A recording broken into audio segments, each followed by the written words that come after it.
Another episode of Harmonious at Lunch, the show that fuels your business success. I'm Brandon Gano, your host and guide through the world of harmonious business growth. Today, we're unlocking powerful strategies with industry experts to help your business thrive. If you're a business owner, entrepreneur, or executive, you are in the right place. Join me and our incredible guests today on the journey to clarity, growth, and success. It is time to revolutionize your approach to business. Let's dive in with another episode of Harmonious at Lunch.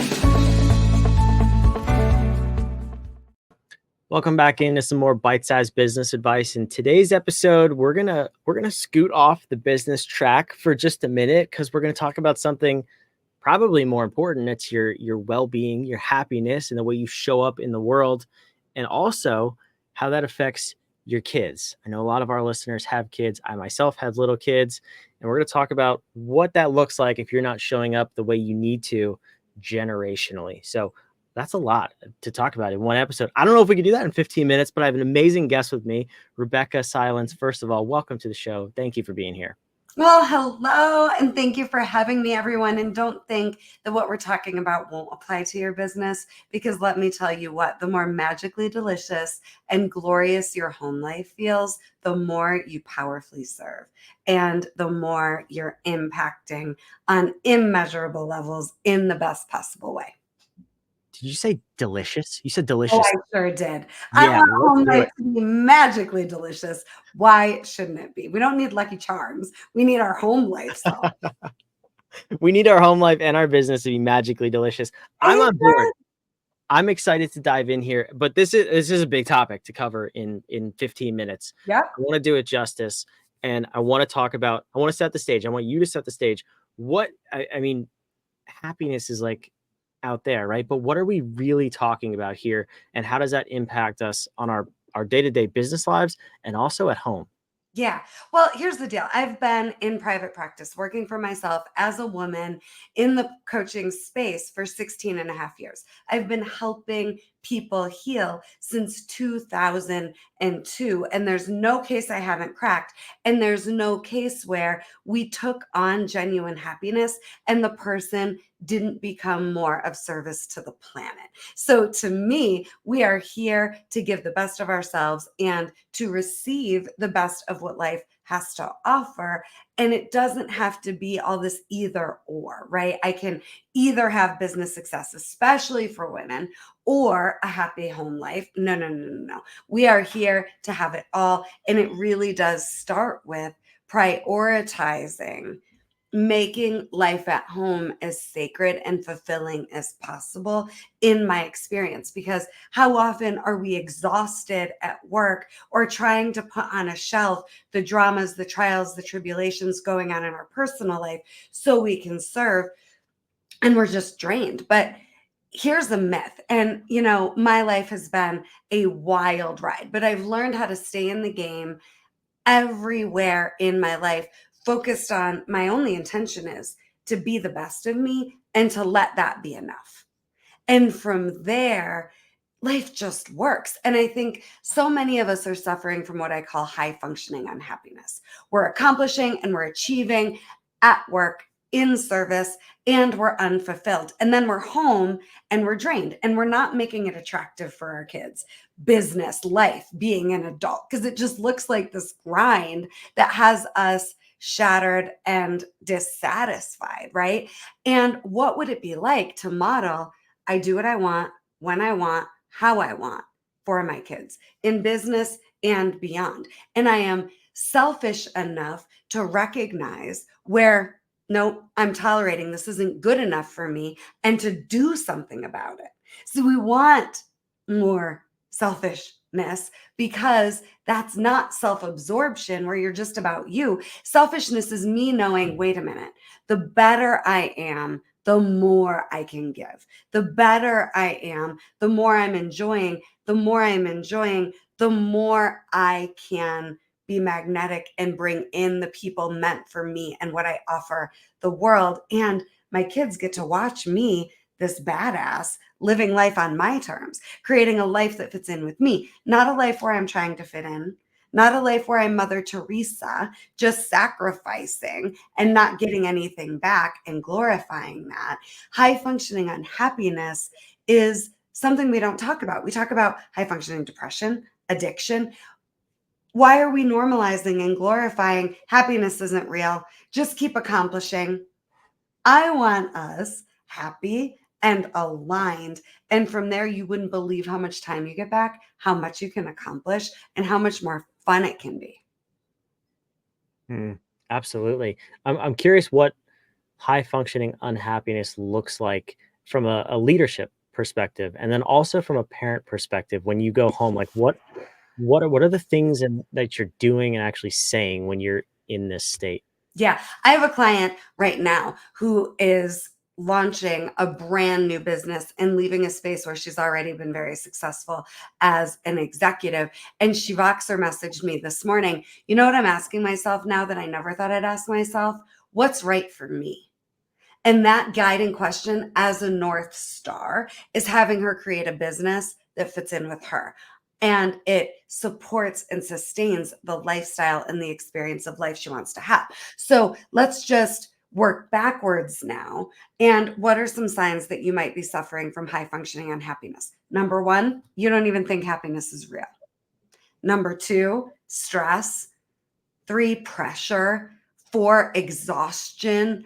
Five, trying to figure out what you should be, do, or have, or create. These are all signs that you're, without meaning to be, betraying yourself in the name of love and leadership. And this is the same thing with our parenting.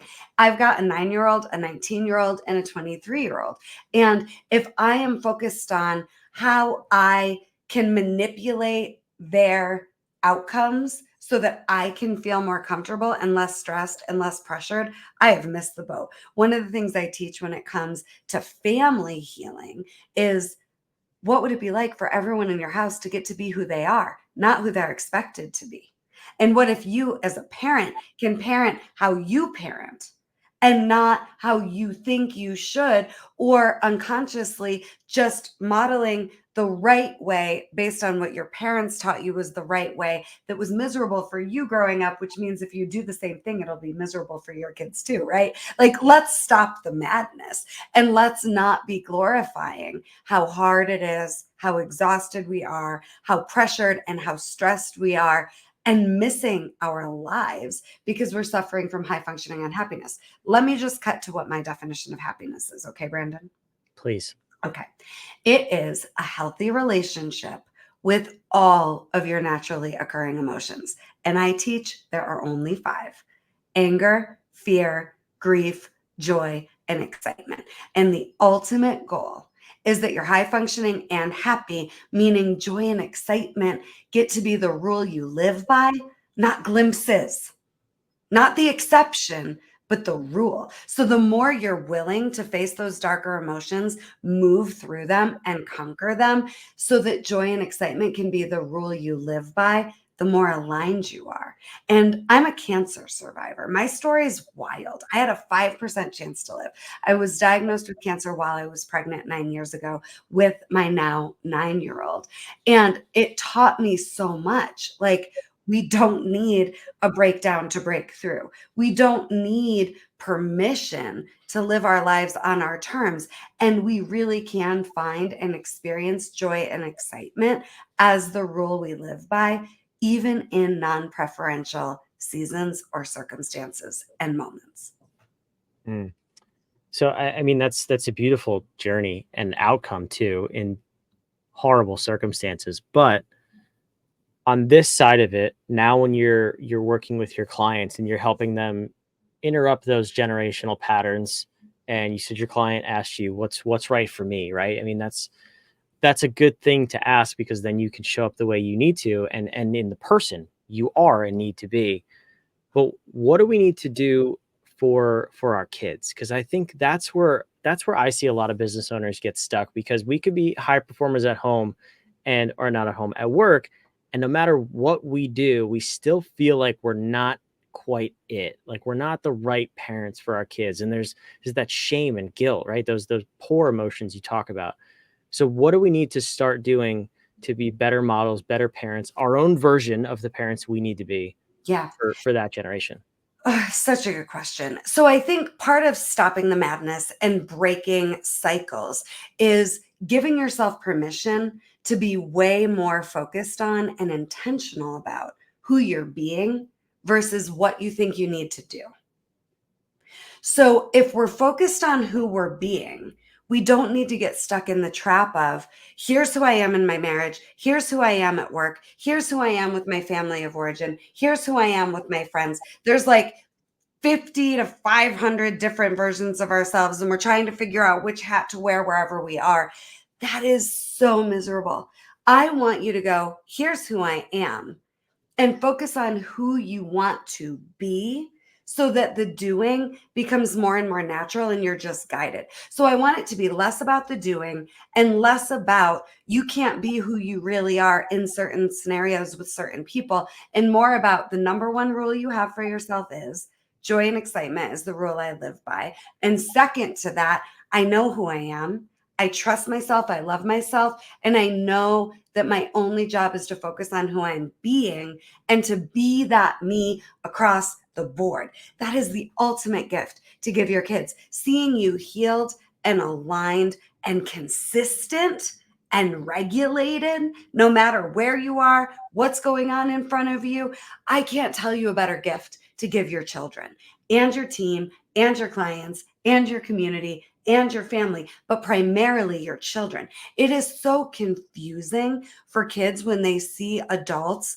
Now this is me. Now this is me. Now this is me. And they're trying to anticipate which one of you am I going to get right now? Because I know in different scenarios with different people, you're different. What if you're just you, the you choose to be? And I find in all of my years, thousands and thousands of success stories in my VIP private practice now, there's not a case I haven't cracked.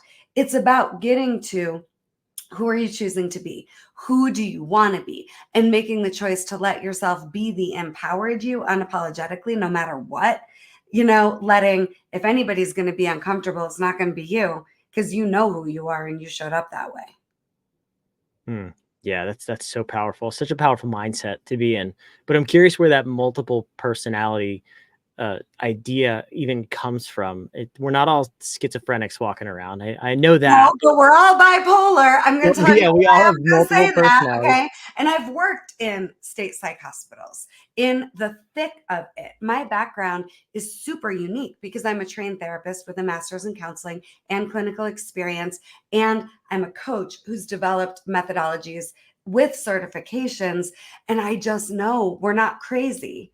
We all have a survival personality that we created to survive our childhoods, which shows up when fear takes over. And then we have a highest, wisest, healed version of ourselves. And we're battling with both. And what most people don't get to actualize in their lifetime is their right to embody the truth of who they are beyond their survival self. Because what happens is we don't wake up one day and know who we are or what we want. And I think the hardest question I ask anybody is, so what do you want? The default answer is what I think I should do, what I think is going to be a means to some ethereal end or manipulate an outcome.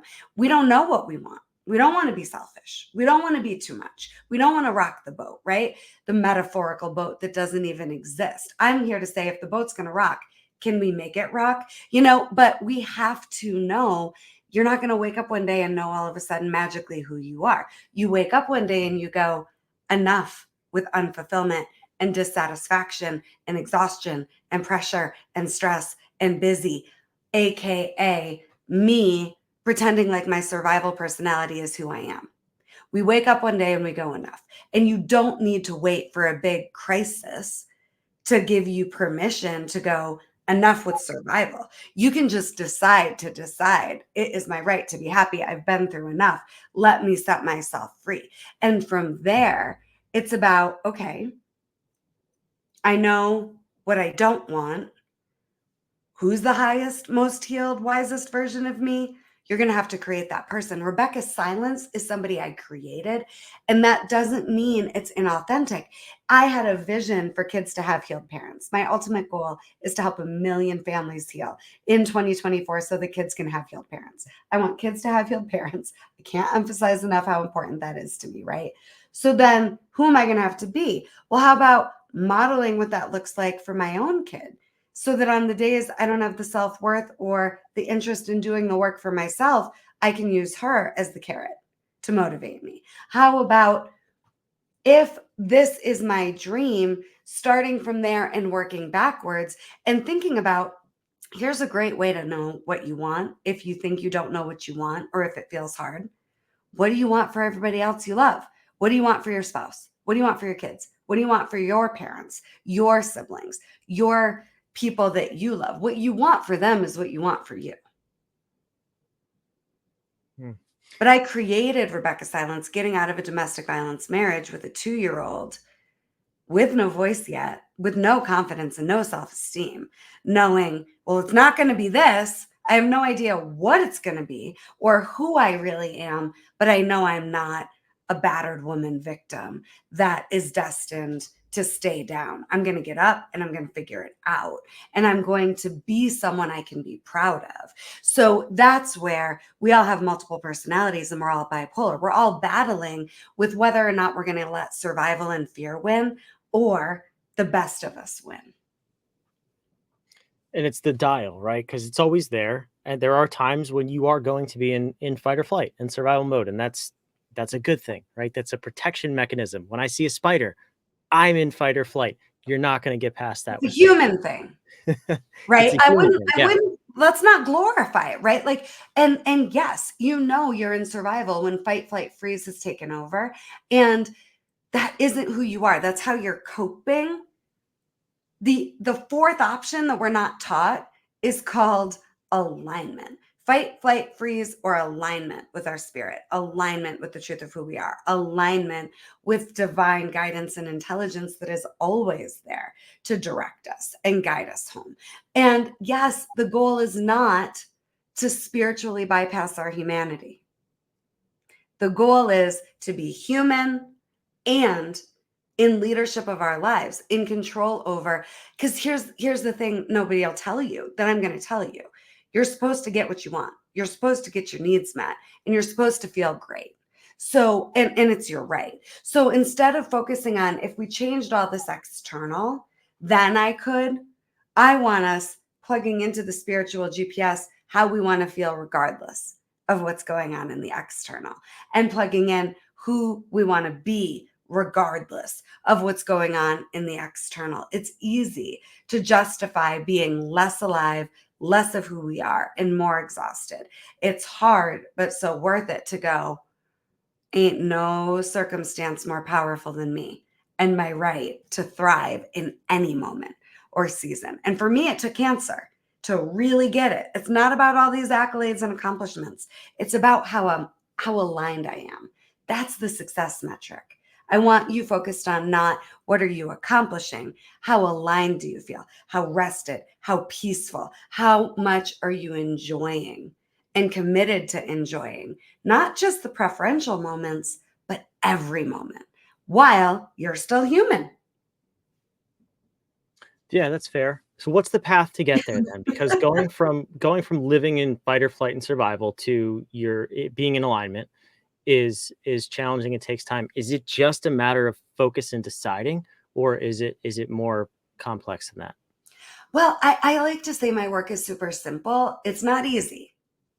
I try to make what's so complicated really simple. So let me just give you a little framework for us to chew on to start, right? I want us to start with what I call a listening framework because we've got to get beyond mindset and strategy if we want to feel alive and fulfilled. My book is called Coming Back to Life, not because of all of the adversity I've overcome, because every client I've ever had tells me they work with me and they come more alive and they didn't even know they weren't fully alive yet, right? So the goal is to be fully alive. So how do we become someone who knows ourselves and trusts ourselves and loves ourselves and knows the difference between survival and the healed us in charge of the mission called our lives?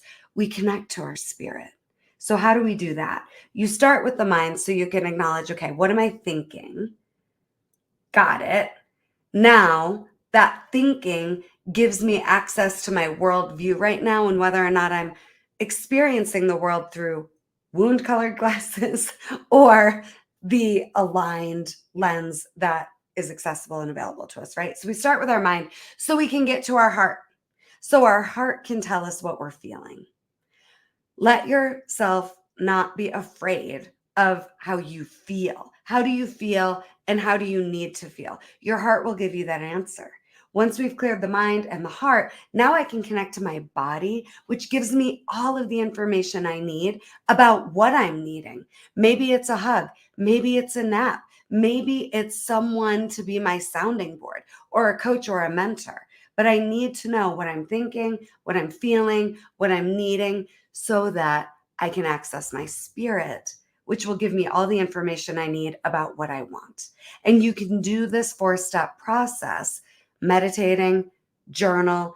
I just want you to believe me when I tell you the answers are already there. I'm not a cookie cutter coach that's like, I have the way for you. I help you clear out anything in the way of you getting 100% of the love you want, you at your highest and best. And what I know for sure is you already have your answers. But I need, I want, I feel is a great place to start. And clearing your mind, your heart, your body, so you can connect to your spirit and access that guidance is so available. And it is not easy. It is this simple. And then all you need is one next right for you step. We make things so overcomplicated, right? What's the vision you have for your life, big picture? And then just what's the next step? And maybe the vision you have right now is that you feel free, that you feel like your life is yours, that you're happy and not tolerating high functioning unhappiness. Give it a word, give it a phrase. What's the direction you're going in? And then all you need is one next right for you step at a time that your spirit will give you once you've checked in with and cleared your mind and your heart and your body. Your spirit knows and it's talking, and it might be at a whisper level. The volume might be all the way down to 0, but it's there. And when you listen to that silent, still voice that's talking to you, you'll get your answer. I love it. Simple, not easy. Not That's easy at all. the summary Really of this episode. simple. Yes. It was a Yeah. lot. That's what we said it was going to be. It was a lot. You definitely delivered, Rebecca. I Thank appreciate you. it. My But it pleasure. wasn't enough, I don't think. But you have more. Where can the listener go to get more and learn how to work with you deeper? Yeah, by now you already know if you want to work with me more or not, and I would love to support you. So check me out at rebeccasilence.com. You can sign up right now for my free masterclass, The 3 Must Know Secrets to Heal and Save Your Family, which also applies to business and beyond, and just your life satisfaction levels. And if you're interested, I have a book. I have amazing courses. I created the Emotional Survival Kit that's a do it yourself through all of the best of what I've taught all my clients and audiences for, like I said, the past 16 and a half years. And then I also have VIP premium coaching packages if you want total transformation, unmatched support, and me really helping you unpack and redesign how you're living your life and where you're taking your life without throwing the baby out with the bathwater. We're going to keep all of the 95% of what already works and just fine tune about 5%. You're not as out of reach or off track as maybe you think. And my work is about having fun and ease and flow and a lightness to life as we tackle the heavy stuff. We bring out the best of you, which makes it easier and easier and easier. And I have a ball with all of my clients. So if you're interested, shoot me an email, shoot me a DM on any social media channels at Rebecca Silence. You can also check out my YouTube, which is chock full of a lot more goodness. But I'm so honored to have met you and to have served you all today. And just thanks for caring about humanity and caring about being your best and making a healed difference, because we need more leaders like you caring about these things and not just going through the motions. That's so awesome. I can't agree with that more, Rebecca. Thank you for being here. And wherever you're watching or listening, all of that, what she just said, all the links and everything down below in the show notes. But Rebecca, thank you so much for your time. I appreciate it. Thank you. We all deserve to have a more harmonious life and day and experience. So go make that happen and be careful with each other's hearts. I can't say it any better. So bye. See you on the next one.